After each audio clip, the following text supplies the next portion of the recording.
We're getting breaking news that federal agents are already in Chicago, and the National Guard is set to arrive in literally just hours from now. And we're already seeing Democrats defecting. Another high-ranking Chicago Democrat is taking Trump's side. He's begging for the National Guard, all the while their own feckless mayor has completely lost control of his city. And now, if you can believe it, even the ultra-left MSNBC is calling on Trump to intervene in this failed city. We are witnessing a supermajority issue in the making. Stick with me to the very end of this video because I'm going to show you precisely why Trump's law and order policies are serving as the catalyst for a nationwide political realignment beyond our wildest dreams.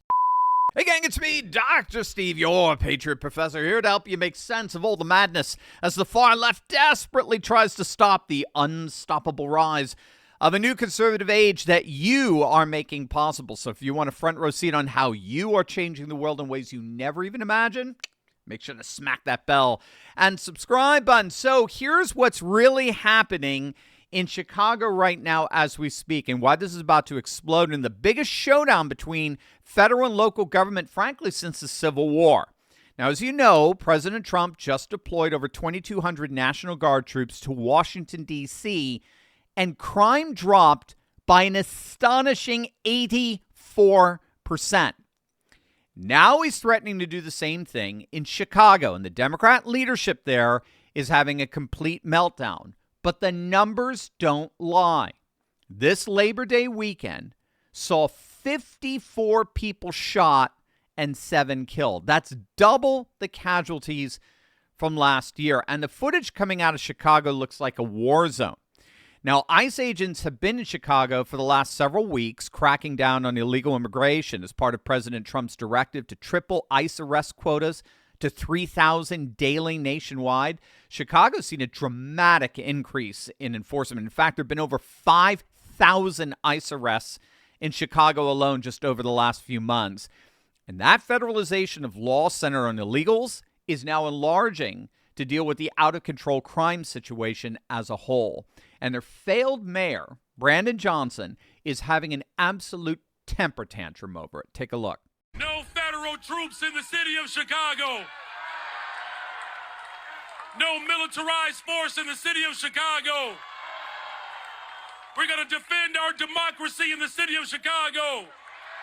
We're going to protect the humanity of every single person in the city of Chicago.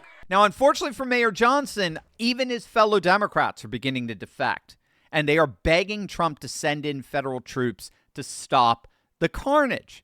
Democrat Alderman Raymond Lopez, who's publicly breaking with his own party, he's calling on his fellow Democrats to work with President Trump to solve Chicago's out-of-control crime. We should be working to make sure that we are in coordination with each other. There's nothing stopping the mayor of the city of Chicago, the governor of the state of Illinois, from picking up the phone and reaching out to the president of the United States and saying, what can we do to be on the same page? We should all be looking to continuously decrease the amount of victims in our city and in our state.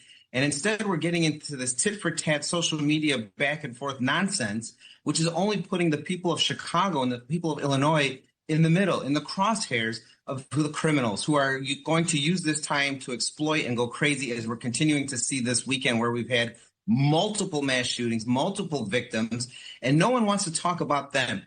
I hear the governor talking about an invasion, an insurrection. I hear the mayor writing useless orders against the federal government. But what no one is talking about is, if our crime stats are decreasing, why can't we push with Donald Trump's help and decrease them even more? How many victims are we comfortable with? Because that's ultimately the subtext of what the mayor and the governor are saying, is that we are comfortable with the amount of victims we have right now. We don't need to improve on our numbers any further than that. And Alderman Lopez is not alone. Wait until you see who's now on Trump's side in all of this. This is going to absolutely blow you away, coming from none other than MSNBC. But first, gang, do you remember Biden's debate disaster when he blurted out, "We finally beat Medicare"? Well, it's true. As Trump said, you beat it to death. Medicare touches the lives of millions of Americans, but like just about everything the government touches, it's a mess. And mistakes can cost you thousands between confusing rules and penalties and thousands of different plans. I mean, it's no wonder so many people are spending more than they need to because they're stuck on the wrong plan. So that's why I want to introduce you to a genuinely helpful company, Chapter. Chapter gives you personalized Medicare advice, and they actually work for you, not the government, not big insurance. They search every plan available, even those that other agents skip. And by doing this, they save people an average of $1,100 per year, and sometimes more. In fact, Chapter was able to save one couple, Joe and his wife, $3,000 every year. Chapter's advice is completely free to my audience. No fees, no pressure, just honest help. So if you're already on Medicare or about to be, I cannot recommend Chapter enough. Give them a call at 919-727-1903 to make sure your Medicare works for you. Most people wish they had called them a lot sooner. Again, that's 919-727-1903. If you can believe it, even MSNBC's Morning Joe is turning on the Democrats with this one. Take a look. Concern is you have leaders in Chicago that see this. As you say, we've been reading about this for years now, every weekend, and maybe crime has gone down. But, we had the mayor of Chicago on last week saying, we don't need any more police officers. Police officers aren't the answer.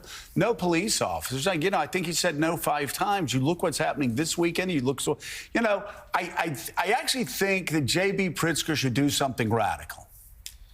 I think he should pick up the phone, call the president, and say, and I know you don't have the constitutional authority to deploy the National Guard here and to police you can do that in D.C., you can't do that in Chicago.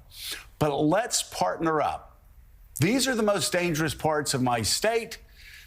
We would love to figure out how to have a partnership that's constitutional, that respects the sort of balance of federalism between the federal government and the state government, and let's work together to save lives. Because right now, just hey, nothing to see here moving along, no problem here. Hey, Donald Trump, we don't need you. And, the mayor talking about we're going to protect people's dignity in our city. Well, protect their lives. That's protecting their dignity. It would be radical for us to figure out a way to actually do what I've been saying from the very beginning on Washington, and that is seeing politicians creating partnerships that protect their people. Yeah. Well, I mean, who would have ever imagined the old Republican Joe Scarborough be coming back? But there he is. There, you heard him. And it's so simple to see why. Fundamentally, Republicans are about governing in accordance with reality, whereas Democrats are about imposing a radical ideology on reality. That's the key difference. Republicans want to govern in accordance with reality, whereas Democrats want to impose a radical ideology on reality. And that's what's really freaking the Democrats out here in all of this. The reason why Democrats are so freaked out is because they know that if Trump is able to effectively clean up our cities the way he closed the border and is cleaning up D.C., the Democrats' own constituents will inevitably turn on them.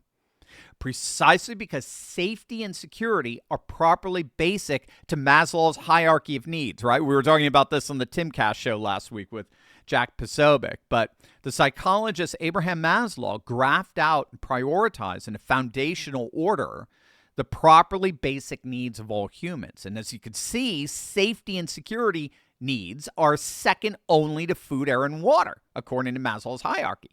And so if Trump is successful in restoring those basic human needs, then he's going to politically appeal to the widest possible number of people. This is exactly what happened with El Salvador's Nayib Bukele. President Bukele's police and law enforcement reforms, they led El Salvador away from being the single most violent nation on the planet, the murder capital of the world, to being the safest nation in the Western Hemisphere. And as a result, he won re-election with an astonishing 85% of the vote. Again, this is Maslow's hierarchy of needs, right? Nayib Bukele didn't have to impose a leftist ideology on reality. He just realigned Salvadoran politics with reality. And the result was that 85% of the country realigned with him. This is precisely what the Democrats fear the most about what Trump is doing here. He is realigning urban politics with reality and effectively breaking the stranglehold of the radical Marxist ideology that far-left politicians have been imposing on urban politics for decades. And what Trump is doing works the other way around. Restoring public safety in realigning urban politics with reality, he disproves and refutes the fundamental claims common to most Democrat mayors, which is that their urban constituents are suffering these social pathologies like rampant crime and violence because the system is broken. The system is racist. It's bigoted. It's rigged against you. You get this all the time from Brandon Johnson, Chicago. You get this all the time from Karen Bass in L.A. Mamdani in New York is doubling down on all this nonsense. The system is irreparable, and therefore it needs to be replaced by a more Marxist system. But if Trump can solve the problem, if the problems are not specific to the system, if he can use the system to solve the problem, then he refutes the cultural Marxist claims. Just like he refuted the claim that you needed Congress to pass legislation to secure the border. You didn't need new legislation. You didn't need a new system. You just need a new president.